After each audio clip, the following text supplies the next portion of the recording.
আমার চেয়ার পরে আগে মোহনবাগানের সাফল্য সমর্থক আমি চাই। সেই জন্য আগে সাফল্য, তারপরে উন্নয়ন, তারপরে সদস্যরা ঠিক করবে কি হবে না। এই সদস্যদের আবেগটা কিভাবে ব্যাখ্যা করবেন আজকে? দেখছেন আজকে অরূপটা বলে গেল, অরূপ রায় আমাদের ভাইস প্রেসিডেন্ট বলে গেল, আমি এত বছর ধরে আসছি, এই আবেগ এই আনন্দ আমি এতদিনে প্রথম দেখলাম। এটা মোহনবাগানীদের জন্য বলে বোঝানোর দরকার নেই।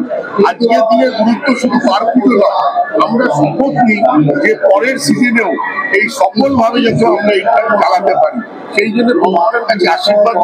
গত 3 বছর ধরে আমরা সাংস্কৃতিক অনুষ্ঠান শুরু করেছি, সেটাও থাকবে এবং পুরো মোহনবাগান একত্রিত হয়, একসঙ্গে আমরা খাওয়া দাওয়া করি। একটু আপনার মোহনবাগান যে সাফল্য, কিন্তু ময়দানের যে দুই প্রধান আরেক প্রধানে কিন্তু সেইভাবে কিন্তু সাফল্য আসবে। ওরা বড় ক্লাব, ওরাও ধীরে ধীরে সাফল্য আসবে। কেন আসবে? ওরাও চেষ্টা করছে। ওরা তো মেয়েদের ফুটবলে তো ভারত সেরা হয়েছে, ঠিক আছে, এবার আস্তে আস্তে হবে। বড় ক্লাব নিশ্চয়ই হবে।